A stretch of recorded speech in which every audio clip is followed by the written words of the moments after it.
কোরআনের আলোচনায় সবার চোখে পানি আসবে না, সবার মনও গলবে না। এটা বোঝার মতো, আপনাকে অনুধাবন করার মতো জ্ঞান থাকা লাগবে আপনার। এজন্য নবীজি এই কোরআন আবু বকরের সামনেও পড়েছিলেন, আবু জেহেলের সামনেও পড়েছিলেন।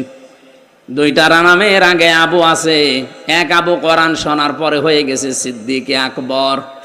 কথা বলেন না কেন? তার ঈমান যা ছিল আরো বেড়ে গেছে। আর এক আবু কোরআন শোনার পরে ও সিদ্দিক আকবর হয়নি, ও হয়েছে মোরাক্কাবে আবু সাহেল। ওর নাম ছিল আবুল হাকাম। সেখান থেকে নবীজি পাল্টিয়ে দিয়েছে আবু সেহেল, মূর্খের পিতা। এমন মূর্খ হয়েছিল, কোরআন শুনলেই ওর শয়তানি বেড়ে যেত। এই জন্য বোঝার মতো, অনুধাবন করার মতো যোগ্যতা থাকলে আপনারও আবু বকরের মতো ঈমান বাড়বে। এমনিতে আপনার চোখ দিয়ে পানি চলে আসবে, আপনি টেরও পাবেন না। মসজিদে নববীতে অসময়ে বসে হযরতে আবু বকর চোখের পানি ফেলে শিশুর মতো কাঁদছিলেন। নবীজি আসলেন, ডাক দিয়ে বলে, আবু বকর কাঁদো কেন, কি হয়েছে? এ অসময়ে মসজিদে কাঁদো? হযরতে আবু বকর ওই দিন বলেছিলেন, হে রাসূল, আল্লাহ আমাকে মাফ করবে তো? অথচ জান্নাতের সার্টিফিকেট তিনি এই দুনিয়াতে 1 নম্বরে পেয়েছেন। জীবিত অবস্থায় জান্নাতের সার্টিফিকেট যিনি হাতে পেয়েছেন, তিনি অসময়ে মসজিদে বসে বসে চোখের পানি ফেলে শিশুর মতো কাঁদতেছে হাউমাউ করে, হে নবী, আল্লাহ আমাকে মাফ করবে তো? সঙ্গে সঙ্গে কোরআনের আয়াত নাজিল হয়ে গেল, ওয়ালিমান খাফা মাকামা রাব্বিহি জান্নাতান ফাবিআইয়ি আলাই রাব্বিকুমা তুকাদ্দিবান। আল্লাহ পাক বলেন, হে নবী, আমার আবু বকরকে আপনি সুসংবাদ দেন। নিজের অপরাধের কারণে গুনার কথা স্মরণ করে, নিজের ভুলের কারণে যে লোকটা এত বেশি অনুশোচনা করতে পারে, এত বেশি কাঁদতে পারে, আমি আল্লাহ পাক তার জন্য ডবল জান্নাত ঘোষণা করে দিলাম। এজন্য কোরআনের আলোচনায় সবার চোখে পানি আসবেন, এটা বোঝার মতো যোগ্যতা আপনার আগে থাকা লাগবে। আমি আবার বলছি, কোরআন দিয়ে কথা বললেই সত্য কথা বলে, তাহলে আমার এ দেশের অনেক আলেম যারা আছে, কোরআন পড়ে নিজের মন মতো নিয়ে যায়, ওইটা কি সত্য কথা? এই যে একটা তার ভেতরে বললাম, কোরআনের আয়াত পড়ছে, উযকুরুল্লাহ যিকরান কাসীরা, আল্লাহর জিকির করো বেশি পরিমাণে। এই বলে জিকির কিছুক্ষণ করেছে, সুবহানাল্লাহ, আলহামদুলিল্লাহ, আল্লাহু আকবার, লা ইলাহা ইল্লাল্লাহ। এবার শুরু করেছে ইয়ালি বাবা, শালি বাবা, দয়াল বাবা, হো হো। এ কি জিকির? অত কোরআনের আয়াত পড়েই শুরু করেছিল। আমার মনে হয় বিষয়টা এখনো ক্লিয়ার হতে পারেননি। নবীজির কথা ছিল, মান ক্বালা বিহি সাদাকা, যারা কোরআন দিয়ে কথা বলে এরা কি কথা বলে? কিন্তু কথা বলা লাগবে সত্যি কোরআন দিয়ে। আজ কোরআনের কথা হাজারো মানুষ আয়াত পড়ছে ঠিক, কিন্তু সঠিক কথাটা তুলে ধরে না। এজন্য কাবারও অনেক ইমাম দেখলাম এখন জেলে। যারা তুলে ধরে তারা এখন অধিকাংশই জেলখানায়। কাবা শরীফের মতো জায়গায় 12-13 জন ইমামের প্রায় 4-5 জন বড় বড় যারা, সব এখন জেলখানায় মাটির নিচে। আমাদের এদেশে ওসব নেই। আপনি জেলখানায় গিয়ে দেখেন কত আলেম এখনো কোরআনের হক কথা বলার কারণে পচতেছে। কোরআনের সঠিক কথাগুলো তুলে ধরতে গিয়ে যারা জেলখানার অন্ধপ্রকোষ্ঠে ফাঁসির ওই কন্টেম সেলের ভেতরে ঢুকে ঢুকে দিন পার করছেন, আপনার লস নেই। আপনি যে ইবাদত করছেন, আমি তো নিজে থেকে দেখলাম, ওই ইবাদত বাংলাদেশের বাইরে থেকে জীবনও সম্ভব না। কারণ বাইরে এসে আমি এখনো পর্যন্ত কোরআনে কারিমকে এই 2 মাসে 2টা খতম পড়তে পারলাম না। বুঝে পড়া অর্থ কত দূরের কথা। অথচ ওখানে প্রতি 7 দিনে পড়া কোরআন নামাজে আমার একবার শেষ হয়ে যেত, আর বাইরে অর্থ সহ একবার শেষ হয়ে যেত।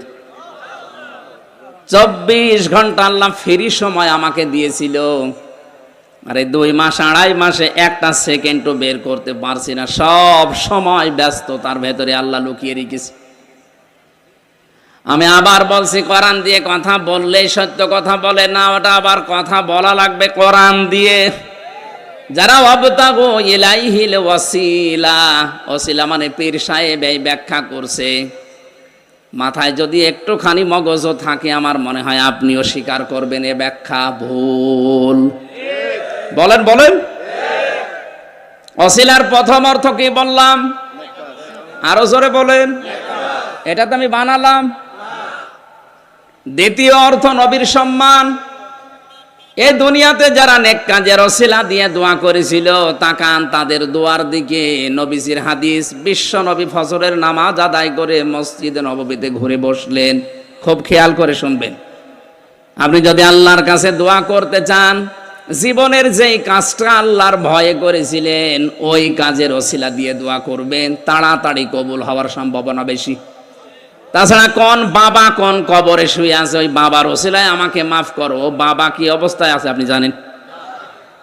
নবীজি জানিয়েছেন কবরে যারা থাকে ওরা সমুদ্রের ভেতরে থাকে, সেই তো বিপদে আসেছে যেই হোক, আর আপনি বলছেন না উনি জান্নাতে পৌঁছিয়ে গেছে। কে গ্যারান্টি দিল আপনাকে?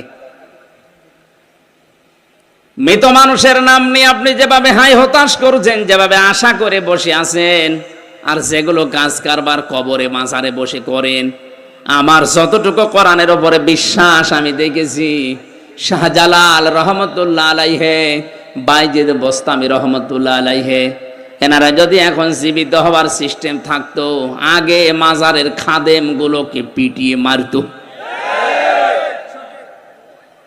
কুষ্টিয়ার লালন শাহর মাজারে যেভাবে গাঁজা খাওয়া হয়, ও লোকটা কি ছিল আমি জানি না, কিন্তু ও যদি জীবিত হওয়ার সিস্টেম থাকতো, ও লালন শাহ পর্যন্ত ওই গাঁজা খোরদের পিটিয়ে মাজার থেকে বের করে দিত।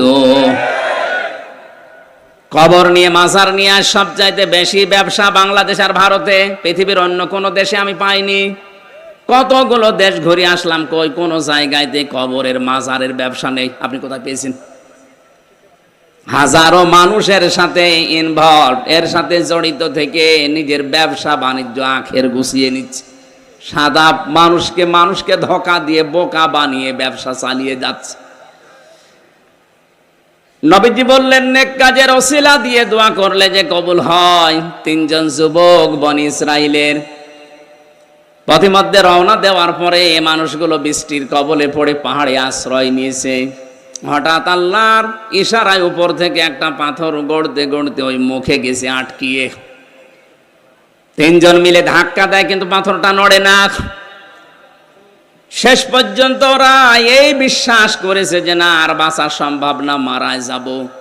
3 জন মিলে মনে মনে সিদ্ধান্ত নিচ্ছে মারা তো যাবই, জীবনের শেষ দিকে দেখি কিছু করা যায় কিনা। একজন দোয়া করছে, রব্বুল আলামিন আমার জীবনে কিন্তু একটা ভালো কাজ আছে।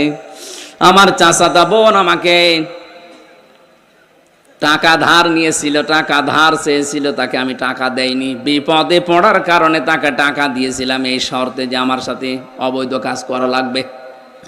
তাকে আমি নির্জনে নিয়ে অবৈধ কাজে লিপ্ত হব, তার আর আমার মাঝে মাত্র 1 বিঘত ফাঁকা ছিল লজ্জাস্থানে। এমন কঠিন অবস্থায় মেয়েটি আমাকে ডাক দিয়েছে, ইয়া আখি ইত্তাকুল্লাহ, হে ভাই আল্লাহকে ভয় করেন। রব্বুল আলামিন তুমি জানো আমার যৌবনের তাড়না ছিল, আমি যুবক মানুষ, কঠিন পরিস্থিতি, ওই সময় শয়তানের ধোঁকা আমার উপরে কাজ করছিল, কিন্তু যেই বলেছে আল্লাহকে ভয় করো হে ভাই, সঙ্গে সঙ্গে কঠিন মুহূর্ত থেকে আমি দৌড় দিয়েছি।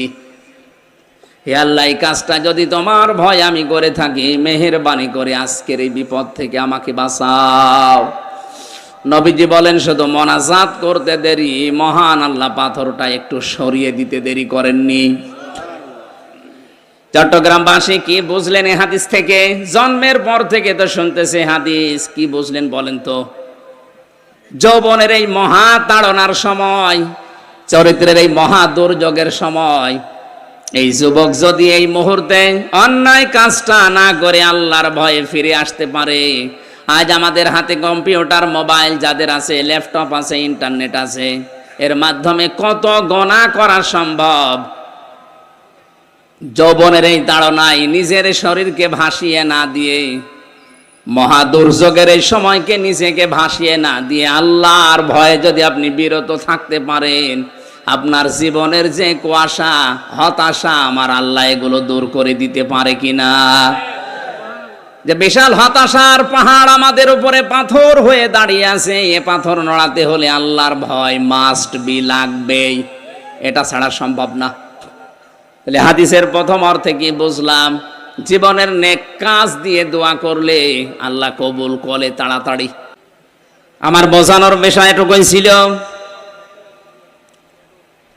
ওসিলা শব্দের অর্থ আল্লাহ নিজে বললেন এটা নেক কাজ, আর আপনি নিজে পীর সাহেব বলে মানুষকে ধোঁকা দিয়ে বোকা বানিয়ে দরবারের কাজ চালিয়ে যাচ্ছেন। কোরআন দিয়ে কথা বললে সত্য কথা বলে, এটা ঠিক কথা বলেন? হ্যাঁ, কথা হওয়া লাগবে, ব্যাখ্যাটা সম্পূর্ণ। বানানো মন গড়া ব্যাখ্যা হলেই দেখবেন ওর ভেতরে ব্যবসার ধান্দা আছে। জেলখানায় 3টা বছর পার করে কিছুদিন আগে এসেছি। 3 বছরের প্রত্যেক দিন আমার যতটুকু ধারণা এখন মনে হচ্ছে, তাহাজ্জুদের নামাজ পড়ার পর আমি সেজদা দিয়ে বলতাম, আল্লাহ যদি আমি বের হতে পারি, কোরআনের কথাগুলো যেন সহজ সরল ভাষায় তোমার বান্দাদের বলতে পারি, সেই তৌফিক আমাকে ভিক্ষা দিও। আমার যতটুকু বিশ্বাস আমি এটা পেয়েছি। আমি অল্প সময় কথা বললেও মানুষ বোঝে। মক্কা মদিনাতে প্রায় 12 থেকে 13টা অনুষ্ঠান করলাম, 45 মিনিট 40 মিনিট এইভাবে। ওনারা আমারে বলতো 2.5 ঘন্টা 3 ঘন্টা কথা শোনার পরে যেটা বুঝি, এই 35 40 45 মিনিটে আমরা ওইটা বুঝে ফেলেছি। আমি বিশ্বাস করছি আমার ওই জেলখানার 3 বছরের দোয়া আল্লাহ দয়া করে হলেও কবুল করে নিয়েছে। আজকেও আমরা ক্লাস নেব কোরআনে কারিম থেকে। ছাত্রের মতো জবাব দেবেন, ওইভাবে অ্যাক্টিভ হয়ে শুনবেন। আছেন তো নাকি? রমজান মাস সারাদিন রোজা রাখা, ক্লান্ত শরীর। আমার এখনই ঘুম লাগছে। এই 2-3 রাত একাধারে তো জার্নি। বিমানটা আসলে ফ্লাইট লেট করার কারণে এমন একটা সমস্যায় পড়ে গেছি, বাহরাইনে নেমে খুব সমস্যা হয়ে গেছে। বাড়িতে চলে যেতাম, শুধু আপনাদের এই কারণে আমার এই আশা। আমার বউ পর্যন্ত এখন রাগ করছে, তুমি এইটাই করে বেড়াও।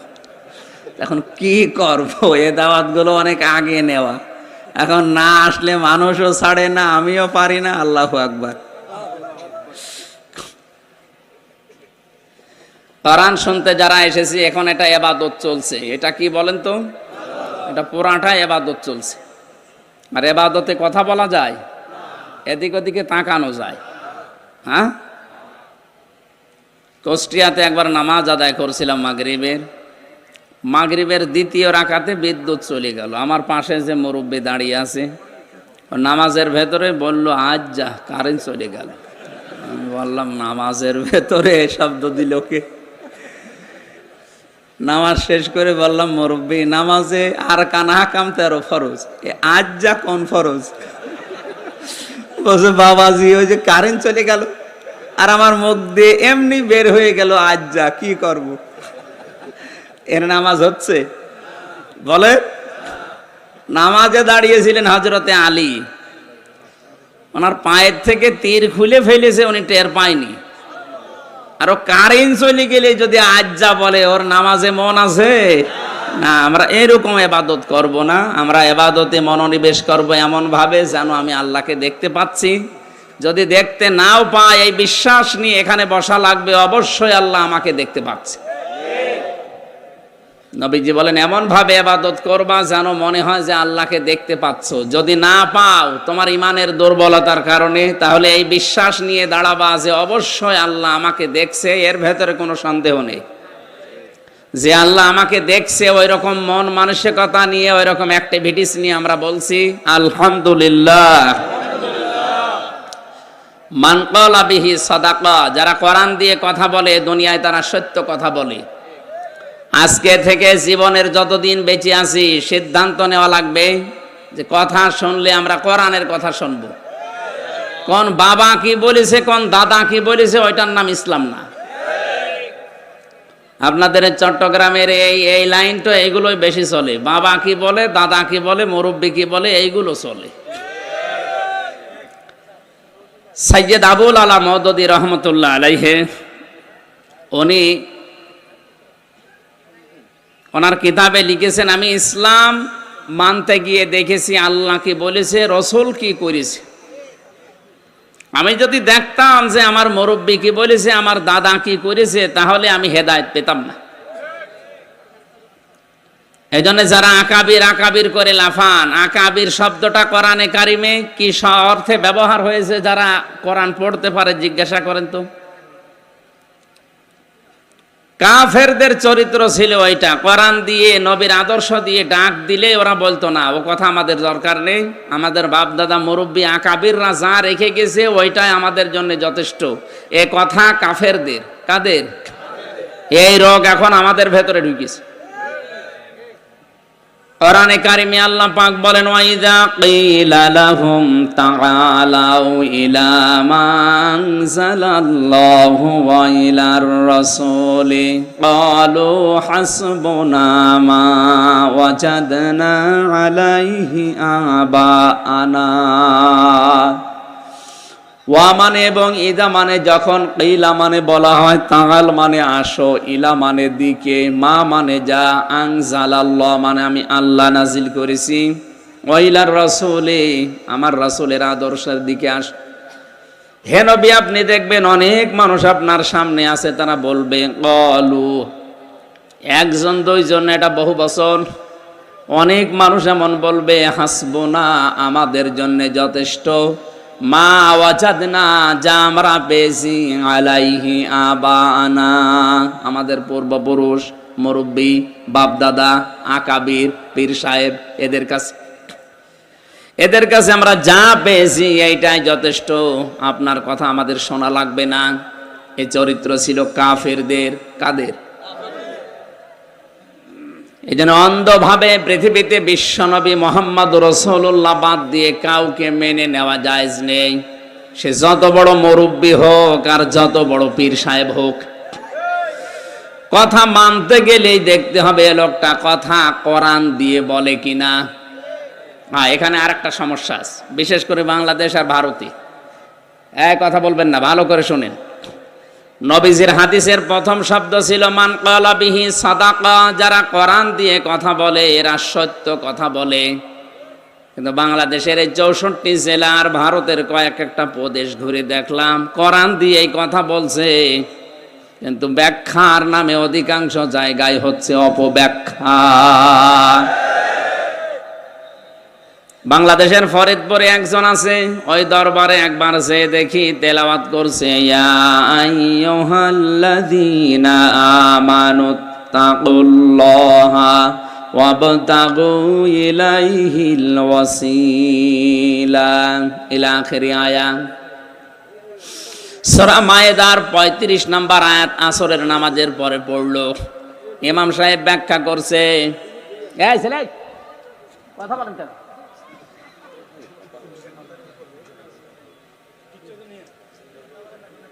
এখানে সমস্যা কি? যান ওখানে যান, তাড়াতাড়ি যান, আপনি এখানে শুয়ে বসেন, আরো বেশি যান, যান।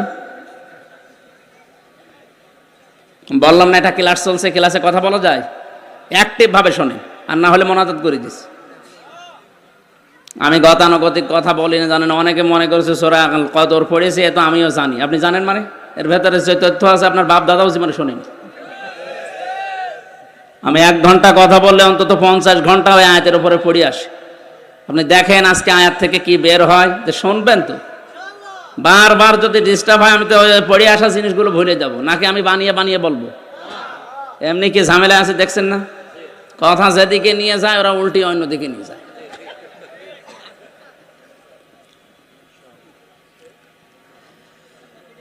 চট্টগ্রামবাসী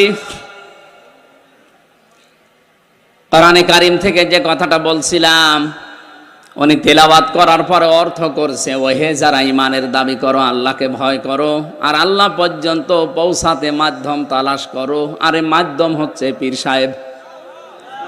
এই আয়াতের অর্থ হয়েছে? উনি তো কোরআন দিয়ে এই কথা বললেন। এই যে ব্রাহ্মণবাড়িয়ায় যে মাওলানা গুলো কয়েকজন আছে, এনারাও তো কোরআনের আয়াত পড়েই বলে।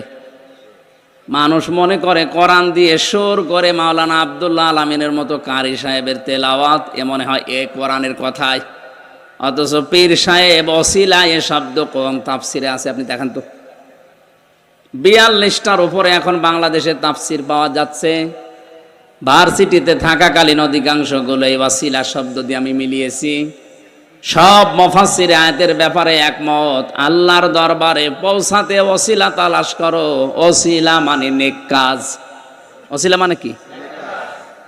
এ পৃথিবীতে ওসিলা মানে নেক কাজ, এইটাই তাফসিরের ভাষা। যত বড় বড় মুফাসসিরে দুনিয়া থেকে বিদায় নিয়েছে, যারা তাফসির লিখেছে, তারা কোরআনে কারিমের ওসিলা শব্দের ব্যাখ্যায় নেক কাজ লিখলো, আর আপনি পীর সাহেব বানিয়ে দিলেন নিজের ধান্দা, নিজের ব্যবসা ঠিক রাখার জন্যে। এই জন্য বলছি, কোরআন দিয়ে কথা বললে সত্য কথা বলে, হ্যাঁ ঠিক আছে, কিন্তু কোরআনের কথা হওয়া লাগবে কোরআন দিয়ে। আপনি তো কোরআন দিয়ে কথা বলার পরে মন মতো ব্যাখ্যা করছেন, এই জন্য ওইটা বোঝার মতো যোগ্যতা আপনাকে আগে আবার অর্জন করা লাগবে। তাহলে কোরআনের তাফসীর শুনে আপনি নিজেও আনন্দ পাবেন, মজা পাবেন।